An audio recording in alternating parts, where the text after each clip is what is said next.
पिछले कुछ दिनों से इंडिया के कई शहरों में एक अजीब सिचुएशन देखने को मिल रही है। गैस एजेंसीज के बाहर लंबी लाइनें लग रही हैं। कुछ लोगों को समय पर एलपीजी सिलेंडर नहीं मिल रहा और कई रेस्टोरेंट्स तक को अपनी किचन टेम्पररी बंद करनी पड़ी। सवाल ये है कि आखिर ऐसा क्या हुआ कि अचानक एलपीजी सिलेंडर की सप्लाई पर असर पड़ गया। इस पूरी कहानी को समझने के लिए हमें इंडिया से हजारों किलोमीटर दूर मिडिल ईस्ट जाना पड़ेगा। दरअसल अभी मिडिल ईस्ट में ईरान, इजराइल और अमेरिका के बीच तनाव लगातार बढ़ रहा है। इस कॉन्फ्लिक्ट का सबसे बड़ा असर एनर्जी सप्लाई पर पड़ रहा है। दुनिया का एक बहुत इम्पोर्टेंट रूट है स्ट्रेट ऑफ हॉर्मुज़। यही वह समुद्री रास्ता है जहां से दुनिया का लगभग 20% ऑयल और गैस गुजरता है। मिडिल ईस्ट के कई देश इसी रूट के जरिए दुनिया को एनर्जी एक्सपोर्ट करते हैं और इंडिया भी इसी सिस्टम का हिस्सा है। इंडिया अपनी एलपीजी का लगभग 60% इम्पोर्ट करता है और उसमें से भी लगभग 90% सप्लाई मिडिल ईस्ट से आती है। यानी अगर इस रीजन में कॉन्फ्लिक्ट बढ़ता है तो उसका सीधा असर इंडिया की किचन तक पहुंच सकता है।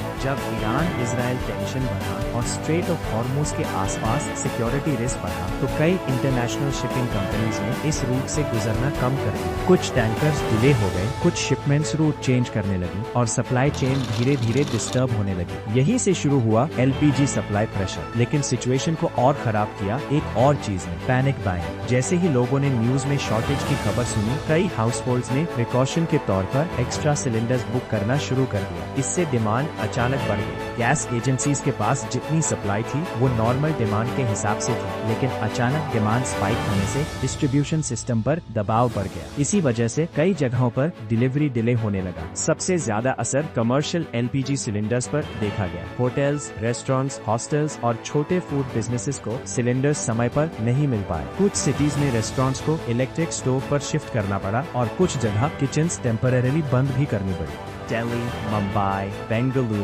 चेन्नई और कोलकाता जैसे बड़े शहरों में इस प्रॉब्लम की रिपोर्ट सामने आई। कुछ स्टेट्स में तो सिचुएशन इतनी स्ट्रेंज हो गई कि लोग बैकअप के लिए ट्रेडिशनल कुकिंग मेथड्स तक इस्तेमाल करने लगे। इसका असर इंडस्ट्रीज पर भी दिखाई देने लगा। कुछ मैन्युफैक्चरिंग यूनिट्स जो एलपीजी पर डिपेंड करती है, उन्हें प्रोडक्शन स्लो करना पड़ा। अब सवाल आता है कि गवर्नमेंट क्या कर रही है। सरकार ने सिचुएशन को स्टेबलाइज करने के लिए रिफाइनरीज को एलपीजी प्रोडक्शन बढ़ाने का निर्देश दिया है। रिपोर्ट्स के अनुसार डोमेस्टिक एलपीजी प्रोडक्शन लगभग 28% तक बढ़ाया गया है ताकि हाउसहोल्ड्स की सप्लाई मेंटेन की जा सके। साथ ही ऑल्टरनेटिव इंपोर्ट रूट्स और एडिशनल शिपमेंट्स अरेंज करने की कोशिश भी की जा रही है। एक्सपर्ट्स का मानना है कि अगर मिडिल ईस्ट सिचुएशन ज्यादा एस्केलेट नहीं हुई तो ये शॉर्टेज टेम्परेरी हो सकती है। अगले 1 से 2 हफ्तों में सप्लाई धीरे धीरे नॉर्मल हो सकती है। लेकिन अगर कॉन्फ्लिक्ट और बढ़ता है और strait of Hormuz route seriously affect होता है तो इसका असर सिर्फ एलपीजी तक सीमित नहीं, पेट्रोल, डीजल और पूरी ग्लोबल एनर्जी मार्केट पर भी इसका इम्पैक्ट पड़ सकता है। और यही इस पूरी स्टोरी का सबसे इम्पोर्टेंट पॉइंट है, क्योंकि एनर्जी सिर्फ फ्यूल नहीं है, ये इकोनॉमी की बैकबोन है। और जब एनर्जी सप्लाई डिस्टर्ब होती है तो उसका असर धीरे धीरे हर सेक्टर में दिखाई देने लगता है। तो अभी के लिए